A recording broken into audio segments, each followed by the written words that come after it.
Madame la ministre de l'économie et notre Madame Akassia. Présence là sur le terrain, ça pose problème. Ça, c'est beaucoup de Congolais aussi qui se plaignent par rapport à l'attribution. À moins que ce soit déjà si Batena qui réunion Morona Bango et que Bango, l'investisseur, à part na Bango, Baboko Sali la alors je trouve normal que Madame la ministre Abima a essayé la Bango va revenir au bon sens. Bino de beaucoup comparer. Bota la ndengeni belle. Ils ont la ville province à Kinshasa. Insécurité. Comment est-ce que Martine a vu le province à Kinshasa? Ça va dire que photo même logique, et ça là dit peu que José Makila par rapport à son comportement à Bango a passé, a adressé lettre au Lilo comme ça la débat. Il y a réellement José Makila avait demandé de l'argent au à Transcorp.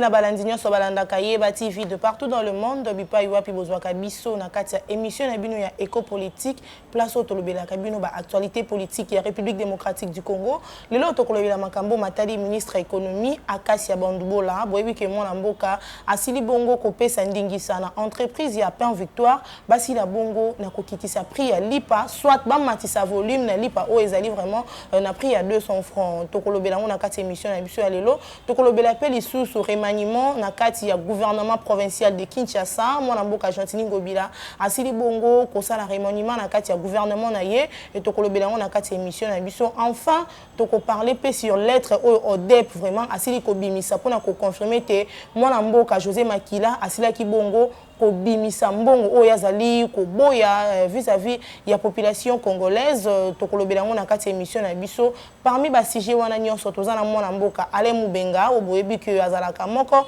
ya ba cadre ya parti ya IDPS parti présidentiel yé vraiment de ya kopesa biso ba point de vue na ye na ba sujet o to avancer na grande ligne ya émission na biso mbote mwana mboka Ale Mubenga mbote ndeko journaliste et ça ba mikolo belé to yambio lisusu lelo na plateau na biso ya Yeba TV impression na les abonnés impression na ngeza ya liboso eza esengo mingi pona koleka lisusu liboso etandweke na bino ndenge bopesa biso ka confiance poto partager ba sujets d'actualité ou eza na ko déranger ba citoyens congolais en particulier ainsi que l'opinion internationale en général.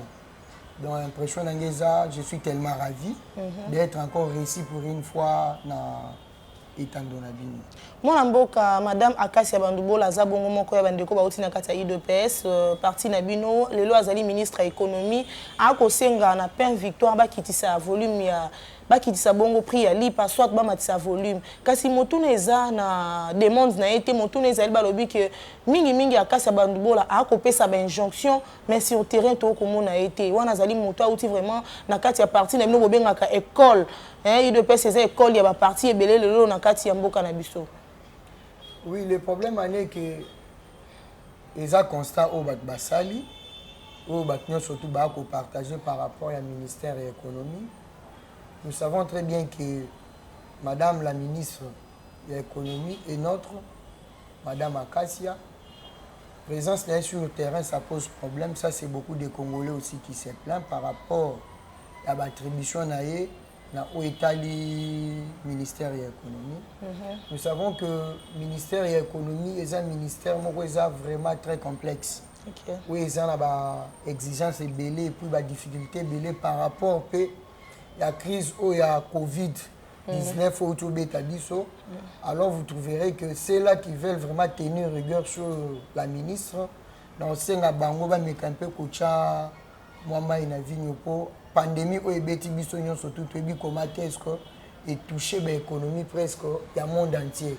Ce qui les États-Unis a été touché, la France, la Chine, à combien plus forte raison la République démocratique du Congo où une économie extravertie, où tout est tourné vers l'extérieur. Vous trouverez qu'avec ce qui vient de se passer par rapport aux pandémies, vous trouverez que tout est état d'urgence ou activité commerciale.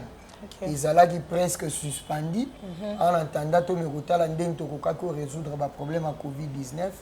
Et ça dit que l'économie congolaise est aussi touchée. Mais ils ont vraiment excusé au toko le baïko ligne d'excuse tout qu'on peut poser l'excuse. C'est que nous demandons seulement au ministre au banakati gouvernement mais un peu comme mouiller maillot par rapport à la réalité déjà par rapport à la réalité où il faut s'adapter. Donc tout le temps la Covid-19 l'économie total par rapport au contexte que faire pour booster l'économie nationale congolaise. Donc c'est un peu ce que moi je pourrais dire, elle a toute une équipe où il y a des experts sur le plan économique pour que le vécu quotidien il y a peuple congolais sur le plan social et à améliorer. Ça c'est les manches Moussoussou concernant le dossier à Nengotoubé à peine victoire. Il y a l'IPA, ça nous le savons. Il faudrait d'abord, nous devons d'abord commencer à nous poser des questions. Qu'est-ce qui a fait à ceux que l'IPA est mata? Ceux qui te comprendre pourquoi l'IPA est mati et il y a ce que le ministre a retard na niveau naé par rapport à l'attribution naé et l'autre n'y a qu'au sala pour amener amener subvention na batouana pour amener quitter sa prix à l'IPA to pour amener matisa volume ya l'IPA. C'est comme ça qu'on doit faire. Ce n'est pas ça vraiment la raison. Le problème, il faut pas vendre. Il y a peine victoire parce que ce sont des opérateurs économiques. Ils opérer dans la République démocratique du Congo. Ni numéro ya munene o ezo sélection pana Congo le so to bito tanga ba boulangerie o to tikali na ngwa koza parmi les deux premiers boulangeries o yo to tikali na République. Pour ne pas faire la publicité à boire autant à la boulangerie. Voilà. Vous comprenez qu'ils viendront avec son équipe, ils vont discuter avec les opérateurs économiques. Les opérateurs économiques vont payer ça y est. Où ils ont des problèmes na bango, des difficultés pour que l'IPA et mata. Et il y a ce qu'on a niveau par rapport à des experts pour étudier problème où les opérateurs vont poser.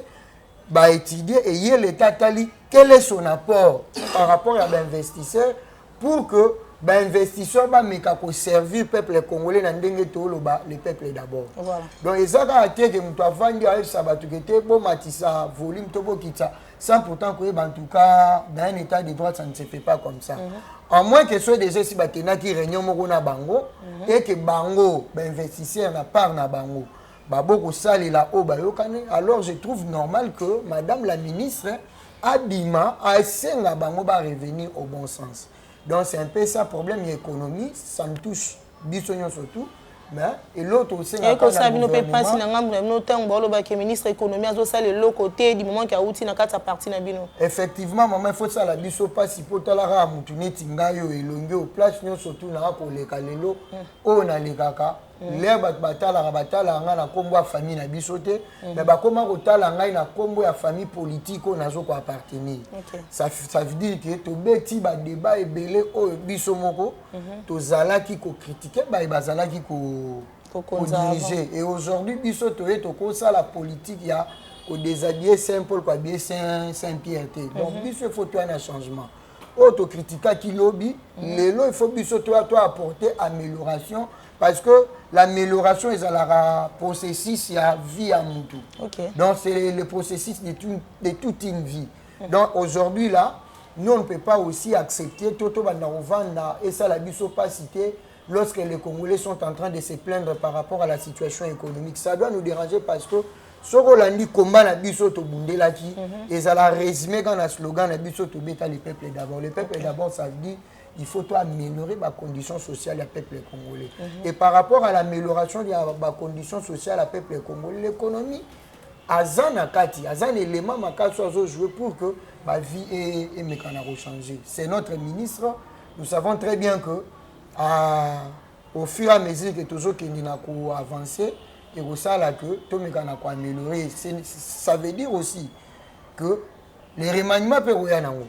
remaniement pe roya o ça là qu'il faut tout évaluer apport la ministre place yo ba pesa qui voilà oyo a ko répondre que par rapport à l'attribution ne ba pesa que lorsque le président a lukana remanier autre mona ke a travailler ki malamu a rotikala autre mona ke azala ki na sea oyo tozalaki kozela epa na ye entre autres osenga na président de la république acha pembeni toluka bato bakoya po tomeka na kotelemisa Congo. Voilà, mon amboka ale mubenga tolandi biso nyonso gouvernement provincial ya Kinshasa.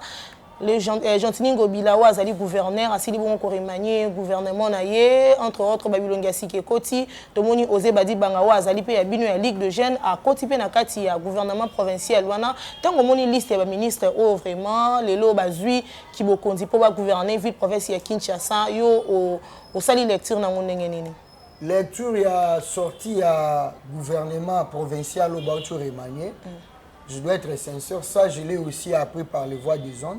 Les réseaux sociaux, tout le monde est publié. Les journalistes, les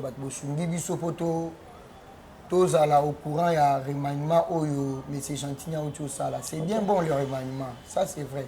Mais pour quel objectif et pour quelle finalité? C'est ça aussi le problème.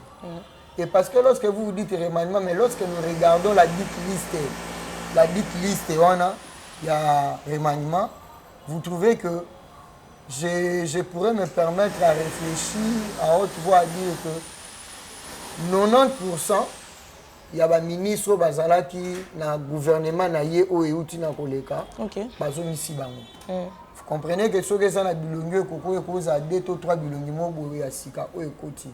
Et le problème est ça pe ya bilongo wana sika koti te zo ça pe ya bato akala te problème est ça lorsque vous remaniez votre gouvernement, vous le remaniez pour quel objectif? Voilà. C'est ça le vrai problème. Lorsque on bazo remanier et ça pour na kotala ba o ba ocho bima ça veut dire que ba travail qui bien té. Bilan na bango pose à la combien ou estimer bilan na bango na combien? Maman bilan na bango il y a gouvernement provincial on doit être sincère biso surtout toi na Kinshasa so que bito tala niveau au ba fou le commune na Kinshasa ils ont dit solo ngana to ko beta. Il est qui na André Kimbuta. Bino nde boko comparer. Botala ndenge nini ba poubelle. Ils ont la ville province à Kinshasa, insécurité. Comment est-ce que Martine la ville province à Kinshasa? Ça va biloko photo ba na hotala. Vous regardez le ministère de l'Intérieur, le ministère provincial et intérieur par rapport à la sécurité. La ville province à Kinshasa, apport na bango to résultat na bango ezala nini. Vous comprenez? Environnement, résultat na bango sur l'assainissement de la ville province à Kinshasa ezala nini. Sur to na pêche et agriculture et élevage, résultat na bango. Vous comprenez? C'est par rapport à ça que nous devons évaluer travail à ministre par rapport à ministère na ye botali rendement na ye netoye ba que voilà, ou à travail qui bien, il faut reconduire, ou à travail qui bien, il faut le mettre de côté pour que nous soyons. C'est un peu ça le problème. Le remaniement est tout à fait normal. On doit remanier parce que Gentini, c'est lui le patron de la ville-province de Kinshasa. Azan a raison. Oh, Yemoko par rapport à la réalité, où Azo vivre dans le gouvernorat, où il a bougé le gouvernement. Maintenant, c'est bien bon le remaniement, mais le résultat est gouvernement c'est ce que les peuples congolais attendent. Au dépôt, ils ont dit bongo moko ya ba organisme za na kati ya mboka na biso et publié bongo mukanda na kati ya mukanda wana ezali ko confirmer que mwana mboka José Makila asila ki bongo ko bimisa mbongo. À l'époque, il y avait ministre de transport pour la société Transco. Ici, la bonne a coupé ça mbongo wana. Kasi Nicolas Leka qui tomona qui José Makila porteur des plaintes. Les autres Kolobani ni na contradiction ezali ko régner entre ODEP na mwana mboka José Makila. Merci beaucoup madame. Ce n'est pas pour rien que la justice élève une nation. Nation nyonso o afondara fondement na sous la justice, ces nation o eza censé côté lema ko kende liboso. Nation oyo abomara justice na kati ya mboka na ye eza nation oyo eza vouée à la disparition. Par là, qu'est-ce que je voudrais dire? Aujourd'hui, il y a monsieur José Makila, 3 ans moko ya ba membre du conseil d'administration ya Onatra, si je ne me trompe pas, il venait d'être nommé par le président Félix Tshisekedi. Et je sais à l'époque, lorsque l'ODEP est en train de lui accuser aujourd'hui, il fut ministre à Transport. Ok. Et je crois très bien, par rapport à ministère et à Transport, Transco est la ligne des sociétés, il y a l'État, au ministre, il y a Titel Naye, et il ministre à Transport, et il y a José Makila. Ok. Et ceux qui ont un comportement, il y a ministre, l'État qui, par rapport à régime, il y a Kabila, vous trouverez qu'il y a eu des moments où, lorsqu'un parti politique comme le PPRD voulait organiser des activités politiques, ils adressaient des lettres à l'entreprise par rapport à activité, il y a parti politique, X ou appartenir à la famille politique, il y a chef de l'État qui n'avait rien à voir avec l'État congolais. Okay. Et de la même façon, ce n'est pas un raisonnement, on a même logique, et ça là qui peut que José Makila, par rapport à son comportement qui a passé, a adressé lettre au Lelo comme ça la débat, il y a que réellement José Makila avait demandé de l'argent auprès à Transco. Et ce qui nous fait encore très mal, c'est quoi? Lorsque José Makila a posé un mbongo na Transco, mbongo ebimi. Et mbongo wana pour quel objectif?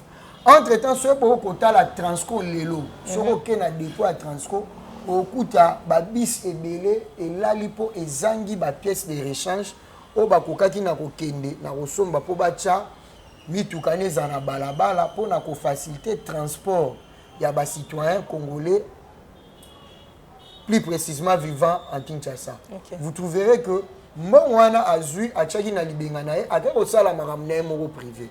Alors aujourd'hui ce sont des genres de comportements oyo et tchaki république n'a pas si. Alors pour nangai mutako éclairer bisoka niloko yo eza justice na sens ni pour ngape na koko ya na tenir na zo lettre au dep na lobake eza vérité. Or entre guillemets on ne sait pas est-ce que la lettre là elle est authentique entre guillemets. Et lorsque José Makila aussi porte de l'autre côté plainte, ça veut dire que lui aussi se sent lésé. Rétablir alors, celle mouton a éclairé biso na dossier au Ezakaka justice.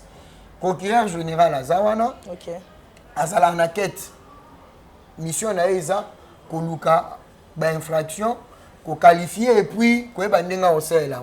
Donc, si José Makila, il est dans la position où il s'est dit je suis victime d'une cabale montée par organisme Moko, qu'il aille à la justice. Et là, on a CPLP na ODEP a éclairé Bisoka qu'il y a eu des tournements na nini, dans Transco. Alors, celle Moutako Bimisa Biso na Katia Moulili Oyo et Zakaka Bazouzi. Donc, Bazouzi Bassa Moussana Bango. Et je profite encore de l'occasion pour interpeller sur José Makila que les lois dans le conseil d'administration en Onatra. Le comportement de Salaki, les lois sous la place publique par rapport à Bimsambon, on a Transco, Tolingi on a traqué. Pour ceux qui présentent de la République, à PC confiance aux Zalawana, et ça a tué au service, il y a l'État congolais. Logique, nous savons comment est-ce que tu te comportes. Lorsque tu fus gouverneur de l'Équateur, tu as des résultats. Le ministère à travail, tu as des résultats. Et l'obili sous na onatra to lingito tala José Makila en tout cas au pouvait biso le contraire il y a passé na yo. Donc il y a un président de la République a pesio confiance d'une façon aussi au se laver devant Batunion surtout va comprendre que au baloba n'Équateur ezala qu'il faut au bazolo balelo na makambo ya ministère là wala na ministère à transport eza faut au prouver biso la gestion na yo na kati ya société nationale à transport au lelo ba ko benga SCPT. Donc monsieur José Makila en tout cas ngala rosenga yo soko yebi ke ozalara ndengo zalara ndenge ba accusation esalema na auto komona lelo en tout cas il serait mieux pour na yo au tika déjà conseil d'administration pour cette fois là au kuta ande na biso na balabala parce que muto apeso signati aza muto biso to bundeli pour comme président de la République. Alors to kotika na jamais kondima na mandat na ye bato ya ko pesa confiance ba yo ki saye soni na biso bato yo tomemi au sommet de l'État, en tout cas, tokondimangote. Donc, bazouzi, basa musana bango, bapesa biso vérité, lumière sur makambo ya transco ya José Makila. Moi, mboka nyonso esengeli eza na opposition. Kasi lelo yo opposition na biso to ko considérer comme bande ko na biso ya la mukande baza vraiment na kati ya opposition, ba ko bundisa bino pour bosi la bongo ko sala musala malamu na kati ya mboka parce que ceux qui bon ba bundisi bino te bino pe na ngambu na bino na parti présidentiel boko sala musala malamu. De kasi ba lobi tension eza entre les deux leaders oyo vraiment ba bengi na kombo Martin Fayulu na Adolphe Muzitu et belé kutu baza ko accuser moi na mboka Adolphe Muzitu ke yenda za ki vraiment à la base il y a un jour où ebima ki bongo na monoko ya maki mukeba ina habité réaction non les abonnés ata lelo boko partager bongo ba sentiment où ils allaient ensemble été ata boko partager ba doctrine où ils allaient ensemble été lelo boko mona ndenge ni ntango crise eza na ngambu na bande ko na bino kuna ya la muka na ebisaka yo amen fo bopozanga question sur la muka na ebisaka bino eloko wana ezalaka fausse couche. OK. Ebotama ekufaka na Genève botsanga te o nyonso etikali oyo eza makele la pamba omo so obetili nzanza ngba ndenge sontoli bende nde so etikalaka nde makele oyo kosalema lelo lamuka ese kufa. OK. Soki tozwi Moïse Katumbi azawad soki tozwi Matungulu azawad soki tozwi Mbusa Nyamwisi azawad bamibale wana o batikala ce sont des gens au baza unis par rapport à corde tribal. OK. Oyo et sali ke batikala mais Dieu est tellement bon aujourd'hui yo moko moni et l'eau esangisa bango ezalaki mpangi plus mpangi égale mpangi et nzamba lakisi il n'y avait rien de la politique na bango mibale. Ce n'était qu'une affaire ya batu moko boye o bazalaki lié par rapport aux réalités sociologiques à point moko boye. Rien de la politique parce que lorsqu'on a voulu ba vanda ba beta lisolo la politique na kati eloko wana la muka, ils n'ont pas voulu. Et vous allez voir aujourd'hui ceux-là qui ont compris que nous devons fonctionner comme des politiques parce que cette histoire-là c'est une histoire politique. Les Moïse Katumbi se sont retirés. Ils se sont dit ce n'est pas le moment où toko banda okende na makambo ezanga mutuna makolo. On doit réfléchir l'avenir. Que faire de notre avenir? Supposons le classement et salemi na ngambo la muka. Est-ce que bino bo sepela vraiment bo vivre le lot bo travailler sans qu'il y ait une opposition na face na bino? Solo mona sa mokilo ya. Au moins de to sa boy. Na makambo ya politique ba ko panzana banda na la muka te suka pe na la muka te. Parce que nous l'IDPS nous avons été victimes de ces comportements parents pendant 32 ans d'existence à partir de Bisso. Ce n'est que normal. Ce n'est pas Panzani, Moutou Rotika la vérité, il y a un homme sur la scène politique. Or, la vérité est censé vouer à la disparition. Vous comprenez? Vous allez voir que, à ta pour l'anga, Panzana, pour l'anga, et Tikala cocu vide depuis Genève. Oh, nous sommes à Kocha, les lots, les amatélés, les anga Moutuna Makolo. Pouvez-vous m'imaginer lorsque les gens sont en train de dire, poser la question à notre frère Martin Fayulu de nous expliquer rencontre Basalana Raymond Chubanda de l'autre côté de l'Europe. Vous allez me dire que c'est normal. Opposition, puis ça là, il dépêche la salle opposition. Tu as ça opposition à Boutoutin. Tu as ça la opposition aux vies et aussi de tout le monde. Maintenant, soit dans mon épuis, lorsque nous étions en train de faire notre opposition, toi là qui n'a pas objectif autre, là qui bien fixé. Et lorsqu'on passait pour dénoncer, tu as un message qui est clair. Tu as un message qui est ya koluka kocha république na kati ya bibi no bomi tribalisme lelo na kati ya mboka Congo balobi bozozo plus bokomi ko chrétien baninga bozomona lokola bino nde bozana monopole ya nationalité congolaise na kati ya République démocratique du Congo. Soko moni muto abeta lisolo ya tribalisme c'est que ndi muto a tribal. Parce qu'aujourd'hui, ça je dois le rappeler. L'UDP c'est un parti créé vers les années 82. C'est aujourd'hui vers les années 80.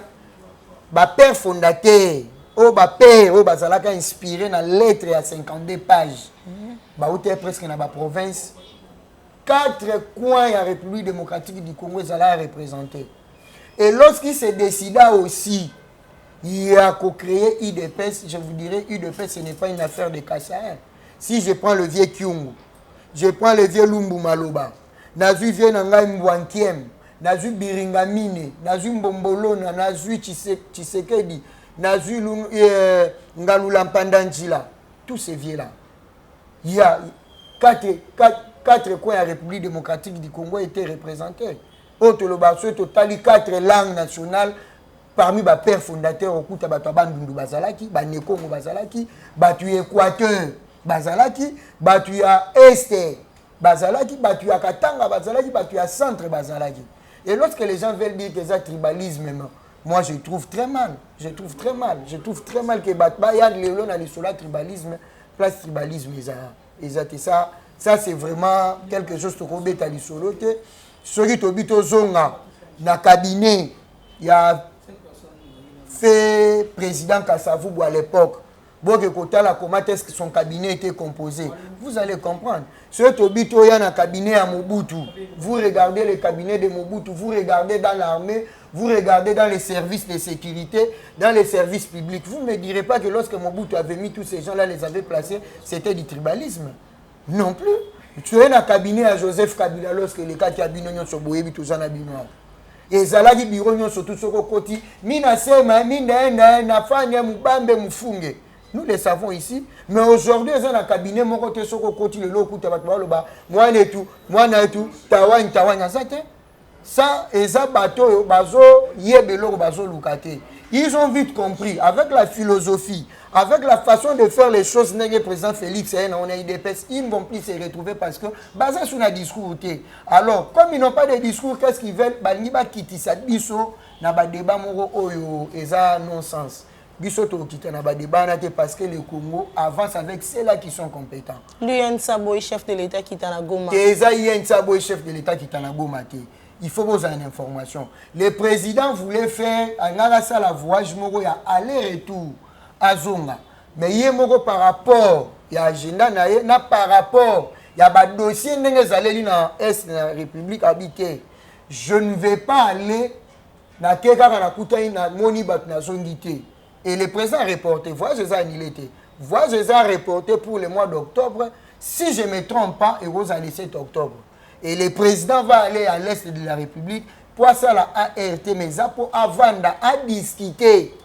Nabandeko na biso de l'autre côté pour to yeba ndenge nini ensemble avec tokoki na ko bimisa kwa wana ya Est na ba problème oyo ba Ougandais, ba Rwandais, ba memela biso depuis 1996 au AFD la banda rébellion na Est. Vous comprenez que ça INC parce qu'il y a aussi des images où ils ont circulé dans les réseaux sociaux. UDPS, INC, Basali, carnaval motorisé pour mobiliser sur l'arrivée du président de la République à Goma. Et les gens ne cherchent pas l'oukaté côté du son a un problème dans INC. INC n'a rien à voir avec le président de la République. Ce que les leaders de INC, Hazard, les lots condamnés dans la prison, c'est suite à comportement qui n'a rien à voir avec l'INC, qui n'a rien à voir avec tous les membres Yanini. Il y a INC. Parce que lorsqu'il était engagé dans cette histoire, il a détourné 57 millions de dollars américains destinés à ma maison préfabriquée. À même temps, pour la Sabato INC, que Bota Lambo, on a dit tout le INC. Beaucoup de INC, ça a des difficultés, il y a des sièges, et ça a des combattants, un peu INC, il y a des IDPS. Donc, il n'y a rien à voir avec l'INC là-dessus. Donc, M. Kamere, Azad devant réalité Oyemoko a mis créé là qui à Samba qui tose la pour ces coups de qui sont appel et qui n'appelle les ans en mois d'octobre tose la lisusu pour la deuxième fois Zouzi bayana pour éclairer biso mariage na biso IDPS INC ezokende en bon terme. Voilà, mariage Nabine Ezali Kokende en bon terme. Chaque le 19 septembre, comme la date historique na IDPS, beaucoup mémoraka, bongo ba martyr Nabino, beaucoup les là ba martyr vraiment ba tumba qui na permanence ya IDPS vraiment il y a tout robot célébrer qui ont beaucoup commémorer qui ont les 20 kasi il y a pas ces ali balobi pourquoi jour vraiment IDPS a commémorer ba martyr de l'indépendance au ba ko ba Kabila nda boma. Mais Mokolango, le chef de l'État a que Kokuta na lisusu na Kabila kaka le même jour pour bas solo la sir à venir Yamboka Congo. C'est tout à fait normal, nous sommes dans une coalition. Là, Toyango, problème est la journée na biso ya le 20 septembre. OK. Et la journée moro o lelo et rappeler la rabatunion sur tous les lots. Ceux qui biso les lots à pouvoir, ils ont free à sacrifice. Au batbakanisa on dirait, ils ont bon vouloir et à mon tour parce que lui l'UDPS, il y a eu des gens qui ont été sacrifiés, il y a eu des gens qui ont crié à ces combats et n'a fait à croire dans le combat et ça dit qu'ils sont allés même dans le sacrifice suprême, il y a ma vie na bangwez à l'arracher pour qu'aujourd'hui l'UDPS soit au sommet de l'État.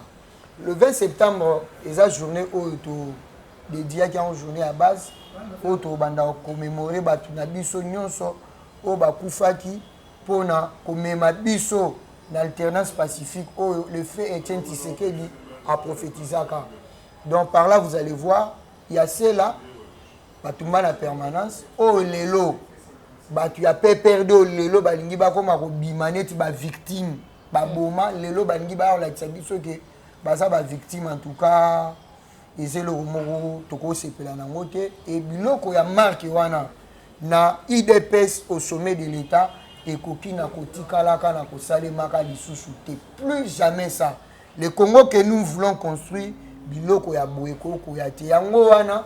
Lorsque tu tiens journée wana eza poto rappelera même na biso baye lelo to ana kati ya makambo to comprendre place to komi total sacrifice basalaki et lorsque tu ko sala sacrifice wana komaki bongo po anini parce que bato bazalaki ko gérer biso bazalaki na comportement moko ya malamu te o bazalaki na koboya na koyoka alors koyoka na bango esengelaki baboma basala yangwana et lorsque tu kotala biloko wana e kolakisa biso lelo biso tokoki kokwea na derrière ya passé ke au prédécesseur na biso Kabila asalaki yangwana okomona tout le temps tokozalaka toujours à l'écoute ya peuple koyoka peuple azokolinga nini kutu mpo na nga déjà na kosala demande na président de la République na mikolo koya président fois ça la dialogue avec le peuple congolais na stade de Martyrs.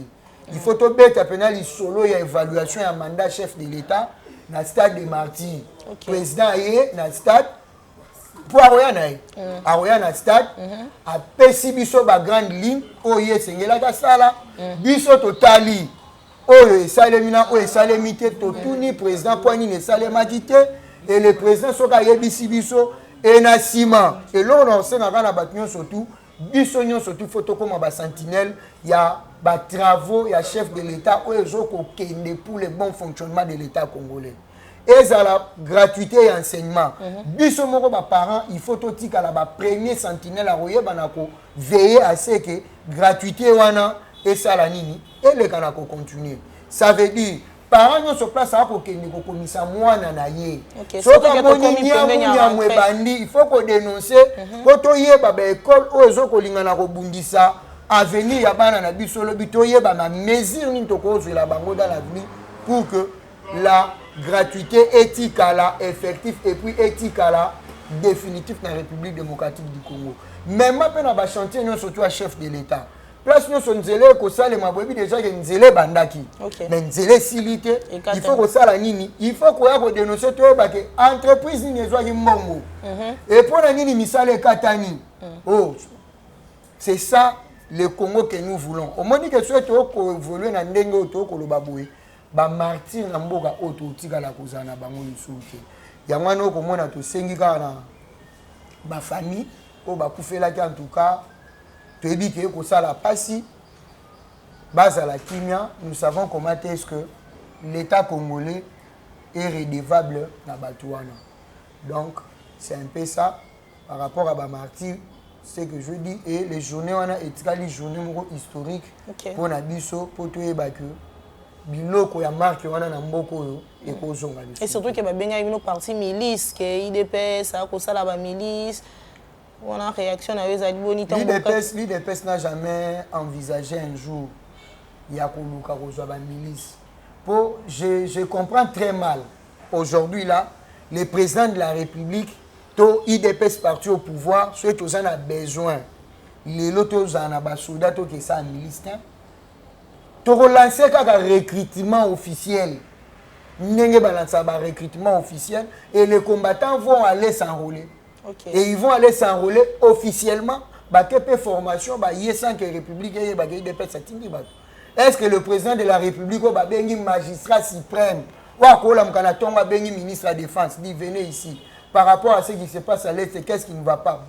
Bon, on doit recruter, voilà la philosophie que je voudrais pour l'armée congolaise on a dirigé. Est-ce que le président doit recourir aux milices ou l'IDPS doit recourir aux milices? Nous étions à l'opposition, nous nous sommes bâtis, Maboko, Pamba. Combien de fois nous avons été arrêtés? Combien de fois torturés? Et aujourd'hui, nous qui sommes aux affaires, tant que nous milice, poto bunsanai.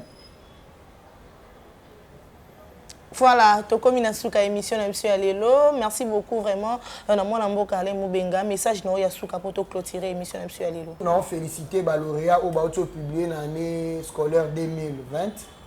La vie que la bourse n'a pas déjà rassuré la fondation Maman Denise. On va rejoindre la bourse d'études pour aller étudier à l'extérieur. C'est que je demanderai à la jeune Nabiso Anizara que soit Bokéi, Bossala Ndenge Chinois, Basalara.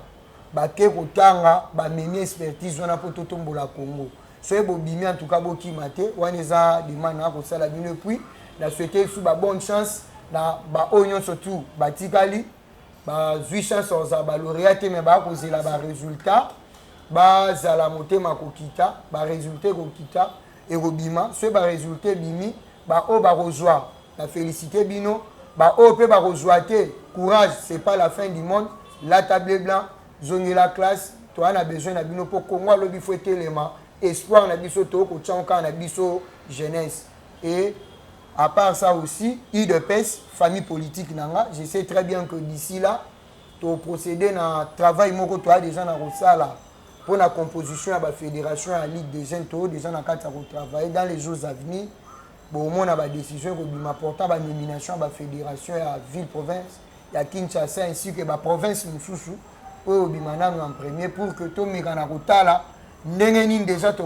travail à redynamisation ya parti et puis tout le déjà préparer l'électorat à la majorité il y a IDPS la carte assemblée nationale pour tout coûter na ba bêtise tout coûter na parlement oyo to na mikolo ainsi que ba gouverneur au péto comme on a les lois en tout cas que ça biso passe pour que tout quoi la même erreur je demande na ba na IDPS sur place tout ça tous ba H de guerre na biso to mekana kokiti ça total à l'essentiel les lo mo kana ali na ko bisa ba tango ni na clôturer héritage oyo ba père fondateur pe na Etienne Tshisekedi wa Mulumba batikeli biso et l'équipe héritage oyo batata na biso batikela biso ba ko tikela biso lupangu tokota na ba conflit familial tokoswana tokoteka lupangu mbongo aussi là mais vous allez comprendre avec l'IDPS ces héritages ba tikeli biso oyo et kotika la kana ko disparaître jamais comme ba biloko mususu ba kolo nango ba kufa disparaîtra